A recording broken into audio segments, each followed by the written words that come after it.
Richard III, tyrant or victim. The word tyrant feels decisive. It sounds final, moral, and self-explanatory. But that confidence hides a problem. When modern history calls someone a tyrant, it often skips the most important step, defining what tyranny actually meant at the time. Labels are applied first. Context is added later, if at all. This is especially true in the case of Richard III. He is frequently described as a tyrant without explaining the standard by which that judgment is made. Violence alone is treated as proof. Ambition becomes guilt. Uncertainty becomes conviction. Before asking whether Richard III was a tyrant, we need to ask a more basic question. What did tyranny mean in late medieval England? Without that definition, the label explains nothing. What tyranny meant in the 15th century. In the 15th century, tyranny did not mean what it means today. It was not defined by violence alone. It was not defined by executions, warfare, or political ruthlessness. Those were common features of medieval kingship. Contemporary political thought associated tyranny with arbitrary rule. A tyrant was a ruler who governed without law, without counsel, and without respect for established custom. Tyranny meant ignoring institutions, bypassing legal process, and ruling solely by personal will.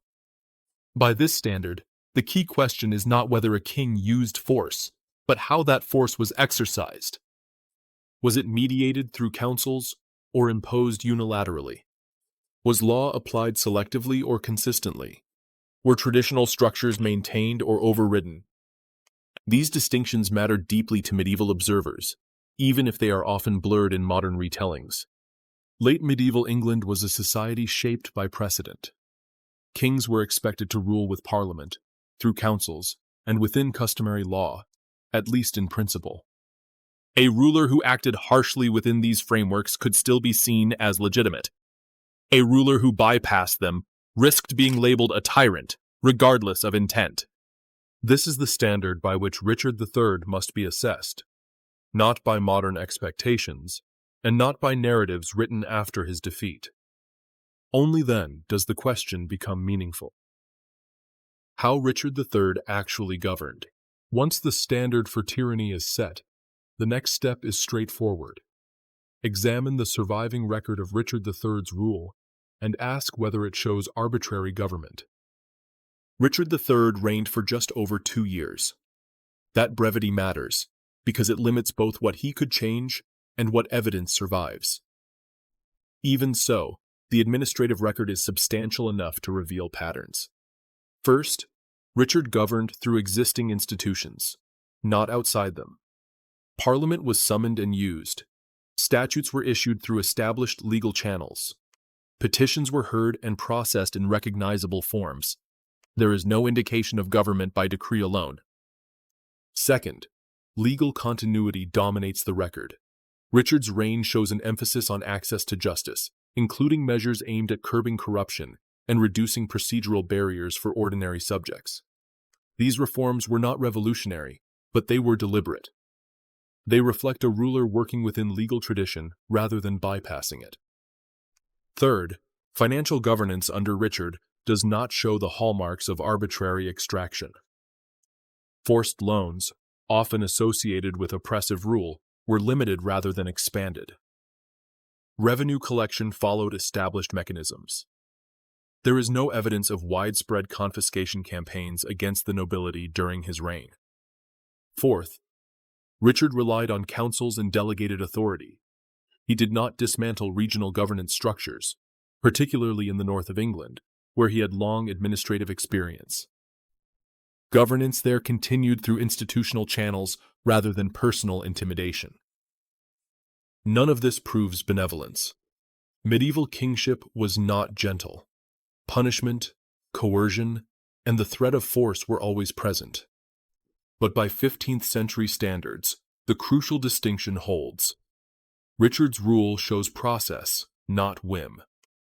There is no evidence of systematic disregard for law, no documented pattern of unilateral terror, and no administrative collapse into personal rule. The record reflects continuity with late Yorkist governance rather than a break from it. If tyranny means arbitrary power exercised without institutional restraint, the surviving evidence does not clearly support the label. That conclusion does not rest on sympathy. It rests on comparison.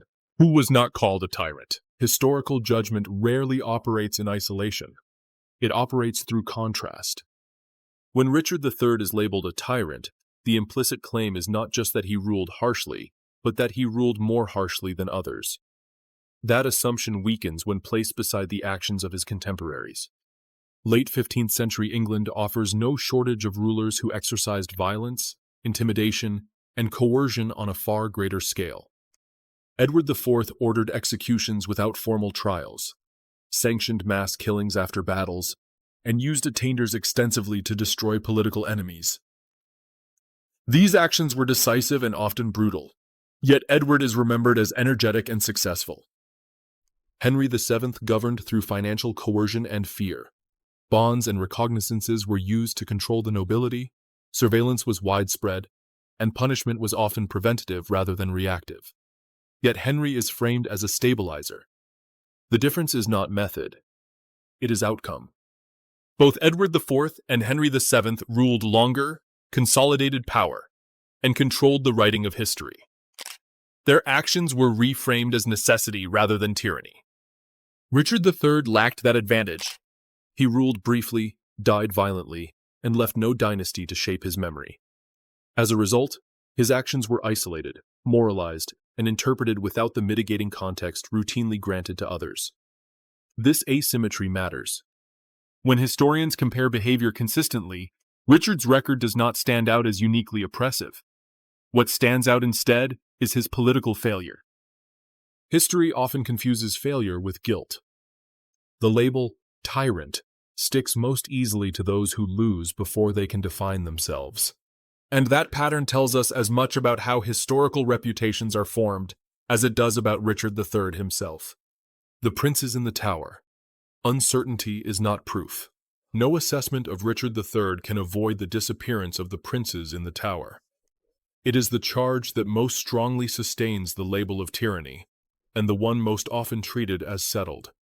The historical record does not support that certainty. There is no contemporary document that records an order for the princes' deaths. There is no eyewitness account of their killing. There are no remains that can be conclusively identified as theirs. What exists instead are reports written later, often repeating rumor rather than observation. Near contemporary observers noted anxiety and suspicion at court, but they did not record proof.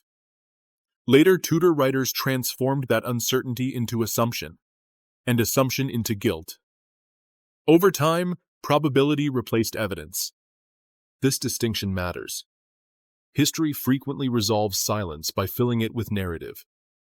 When outcomes are uncomfortable, explanations become more confident than the sources allow.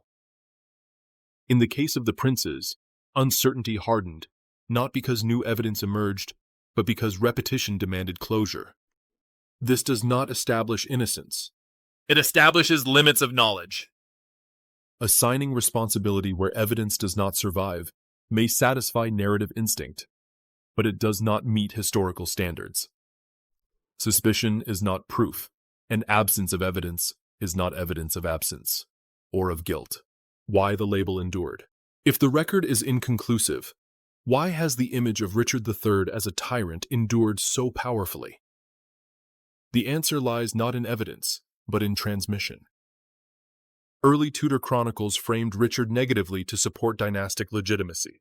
Compilers repeated those accounts. The stage amplified them. Education preserved them. Art visualized them. Each step added authority without adding proof. By the time William Shakespeare dramatized Richard, the narrative no longer invited examination. It invited recognition.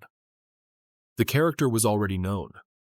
Once a story enters schooling and culture, it becomes moral memory rather than historical hypothesis. Questioning it feels disruptive, even when the sources are thin.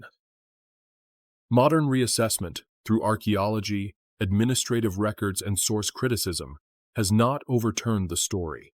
It has done something more important. It has shown that confidence exceeded evidence.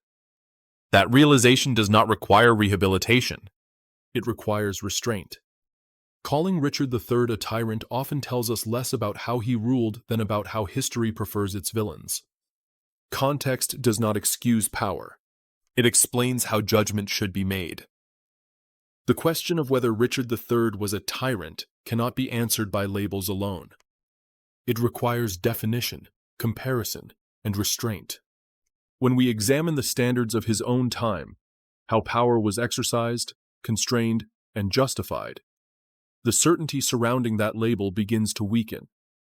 Not because the past becomes comfortable, but because it becomes clearer. Richard III does not emerge as innocent or benevolent. He emerges as a ruler judged more harshly than his contemporaries because he lost control of the story. History demands more than repetition. It demands context. If you're interested in history examined rather than inherited, in evidence weighed more carefully than legend, subscribe to Time Teller Chronicles. Here, we do not look for heroes or villains. We look for how the past actually worked. New episodes weekly.